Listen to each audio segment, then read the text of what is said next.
connecting security solutions with security leaders. Security you should know starts now. Welcome to Security You Should Know. Today, we're talking with Kasada and learning about what they're doing in bot detection and mitigation. Now, the problem they're addressing is the scale of automated attacks. And helping us get some answers to these questions are Jimmy Sanders, the president of ISSA International, and Jason Elrod, CISO at Multicare Health System. So, Jimmy, I'm going to start with you. Why are we still struggling with automated attacks and the increasing scale we're seeing them in? One of the aspects that I learned from Netflix is that when automated attacks happen, but they don't actually log in, sometimes you think that that's a real user. And you think that that's adding to your user count instead of it being just something automated that's costing you resources. All right. Well, Jason, I would love your perspective on this. Why are we still struggling with this? I think we're struggling with this because I throw it into three categories, right? Of speed of attack, speed of the threat actor.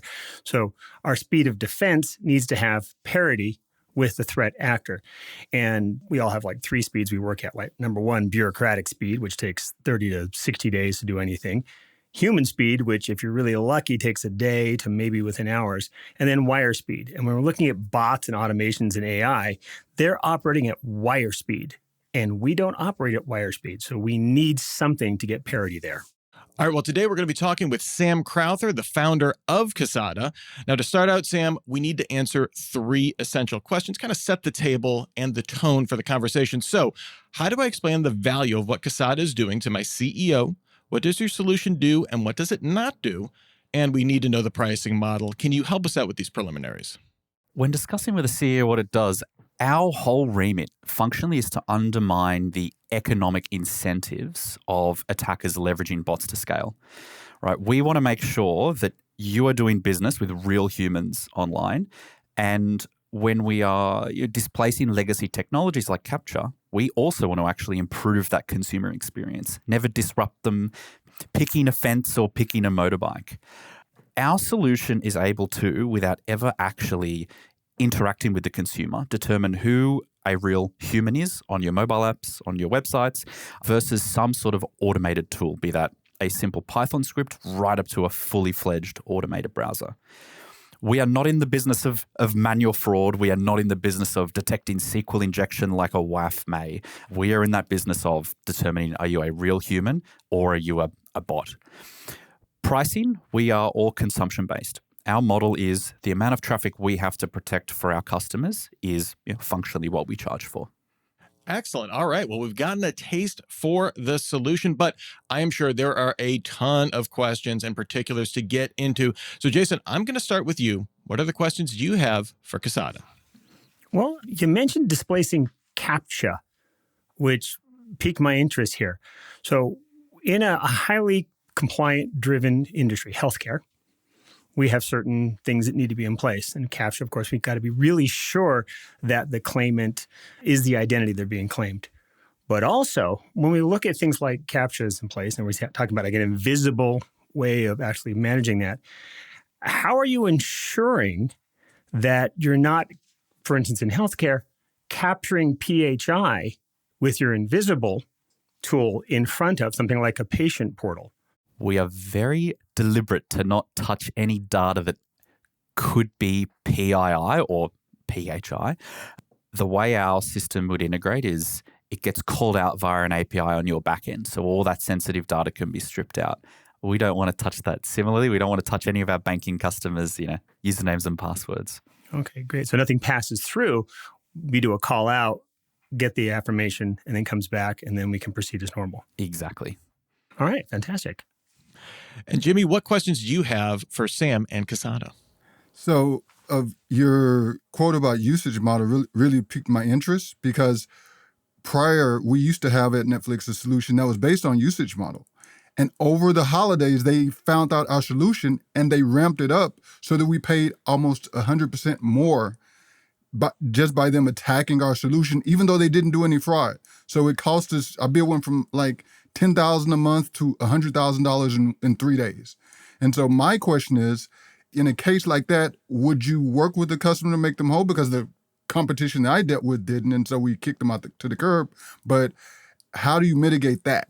Yes, absolutely. We have seen what we call denial of wallet Yes. quite a few times, where it is just attack the vendor to make them charge a lot. So the way we deal with that is we view the only thing the customer should pay for is the actual attempted protected request, nothing else around the product. No telemetry collection, which some people have commercial models around.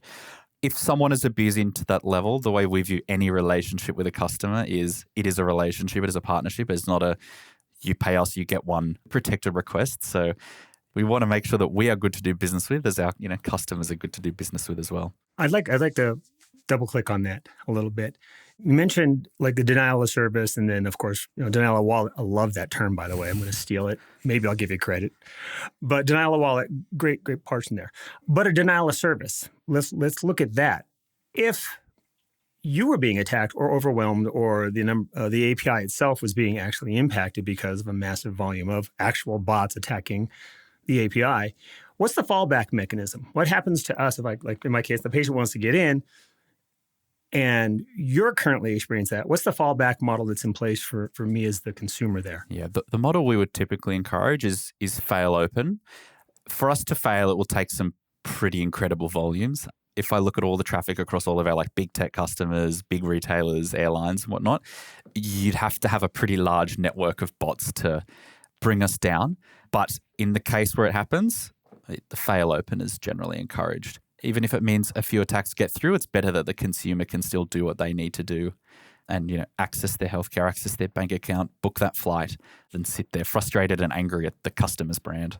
So my question for you would be, as you ramp up your process, and what I've seen through a bot strategy is that first they do low-level attacks and then they constantly graduate up. How do you, in terms of your business model, work with the company to set expectations? Because when I saw it, it stopped the low-level attacks, then they ramped up again. So it goes in a wave pattern. How do you work with customers to have them set that expectation? Yeah, the way we talk about it is our goal out of the box is to get rid of the 95% of adversaries that just shouldn't be there anyway, right? Like the lower level and maybe mid-tier. But then for that upper echelon, we want to just drive their costs up so much that the scale they can reach is no longer impactful, right? The reality is there will always be people that are smart enough to be there. It's just, can we cap their impact by increasing how much it costs so much that they no longer actually harm our customers' businesses? During an active attack, what kind of telemetry is actually delivered to me as the customer, to my SOC, to my SIM? How are we made aware of that? How can we react to that? How does that integrate with an existing security program? So most of our customers will ingest our logs into Splunk or some other kind of SIM. We'll provide context around what the bot was doing, right? What sort of attack it was, where it was coming from, and try and profile it like that so that your SOC can go, okay, great, there is, an account takeover attack using a bunch of residential proxies out of the United States or whatever it may be. And that you just pay a little bit more attention then to those URLs that are being hit, just in case someone's doing something a little sneakier and it requires some manual investigation. We've definitely seen some fraudsters use bots to throw up smoke screens. They'll, actually do a massive cred stuffing attack that was never meant to be successful, but then those few manual logins that they were performing from stolen creds are the ones that were meant to give them that reward. Right. What's the actual signal and the noise that's happening there? Along those lines, do you provide any cyber threat intelligence for what you might be seeing with another customer, and then actually push that out to your other customers saying, hey, look, there's some bot activity, like you mentioned, from these IPs, these locations, this velocity, this type of attack. I know they're not hitting your system yet, but hey, let's get proactive about it and get some distributed denial of service in place, protection in place. Do you have a mechanism to do that? We do. We, firstly, my background is a lot of threat intelligence work, and so it's something we have built into the way we've designed the product. But we as defenders have one big advantage over attackers, and that's that we get to see a lot of traffic across many different websites, and that's a huge advantage we want our customers to be able to leverage. And so we will share data anonymously around, okay, you need to focus on these IPs. Maybe it's worth looking at access attempts across other systems that may not be web facing. It could be like, a VPN login or, some sort of remote access login that's just worth cross-checking because, we've seen credential stuff in from these proxy nodes across businesses in similar verticals to you guys. So one of my questions that I always ask when I'm talking to people about a new product or I'm trying to introduce it to the CEO is, when I'm bringing your product to my CEO or to one of my peers, what is the thing that makes you amazing? Not that you're a botnet company or not that you can stop attacks, but when it boils down to it, why would I go to a Kasada when I can go to somebody else? If you take away the human obsession that a lot of the team and myself have around solving this problem, we started with the adversary, which is like very different from a lot of other like web security companies. I used to write bots to buy sneakers, and a few of the other guys used to as well, which is how we sort of all met. So we approached it from the point of view as like, what would make our own lives difficult? And then how does that influence the design of the overall system? And one of the things we came to realize is speed is everything. Right? We want to provide a system that is so unbelievably flexible for us to run for our customers that they never have to, sort of sit there in a holding pattern. Well, you need 5 months for a product update before we can deal with that attack. That's just unacceptable. So that made me think about something here. You used to write bots to buy sneakers. One of the things that's out there, and this has nothing to do with healthcare, but it made me think about this. Well, let's say there's concert tickets coming up. And bots are out there, they're pulling out all those concert tickets, and then, of course, it goes to a scalper or a secondary market. Is there a mechanism by which Kasada could be used to mitigate some of that? So the bots that are being used to legitimately purchase things, I guess, but in a kind of not a mechanism that the seller or the main customer, the end customer base would like. I'll just put it that way to keep names and stuff out of the way. But yes, there is. So we do work with some, let's say, organizations who sell tickets who want to solve the problem. However, there are perverse. Have you mastered the problem yet? There are perverse incentives for some, and I think that drives behaviors around whether or not you truly want it to go away. Especially if you were, say, clipping the ticket on a resale as well. You may not be incentivized to double dipping.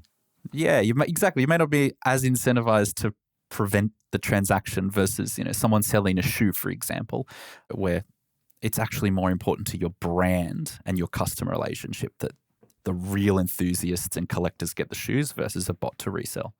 So you were talking about scale, you were talking about ingestion, you were talking about SIMs. My other big question for any company is, tell me about your APIs. What kind of APIs or plugins or dashboards or what you can do to help me automate your solution into an existing security lifecycle to make it as seamless as possible? So we've really focused on how do we make this integration simple, right? Like big organizations are unbelievably complex. The less teams involved, the better. So we typically integrate at the CDN layer. It's a very, very simple API, and we give you the code to call out our system. That means you don't need to involve any back-end engineers. You don't need to involve front-end engineers. It's literally just someone, and typically then the security team, who can change configuration on the CDN. Then there's a portal for all, the reporting if you don't want to ingest into your own SIM. We'll give you insights into, again, what bots are doing, the level of sophistication that we rank them based on which defenses they triggered, and anything else that just may be insightful and help you make better business decisions. And from there, that's it. We don't want to be too burdensome. It shouldn't be like yet another thing to manage. There's no rules. We have internally what we call the no knob policy, which is both people and UI.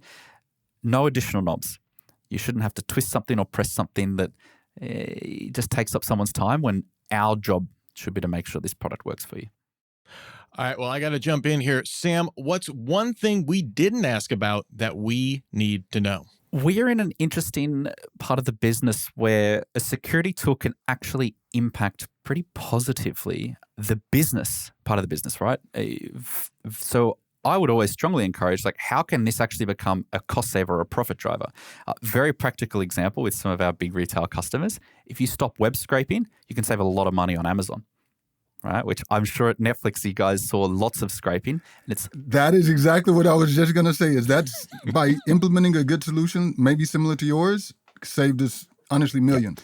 and it's an amazing position to be in as a security business, but it's something I strongly encourage security folk we work with to think about is how can you actually make this a win for multiple teams without them having to do anything and maybe get some more budget or just buy some amazing political goodwill. All right, well, that's just about it for this episode of Security You Should Know. To learn more, head on over to Kasada.io. Big thanks to Jimmy Sanders and Jason Elrod for helping us learn more about Kasada, and a huge thanks to Sam Crowther for your time and being game to answer all of these questions. And thank you for listening to Security You Should Know. That wraps up another episode of Security You Should Know. If you like this program, please subscribe, tell your friends, and leave us a review.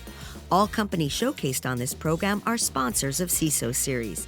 If your company would like to be spotlighted and interviewed by our security leaders, go to our contact page on CISOseries.com or just email us at info@CISOseries.com.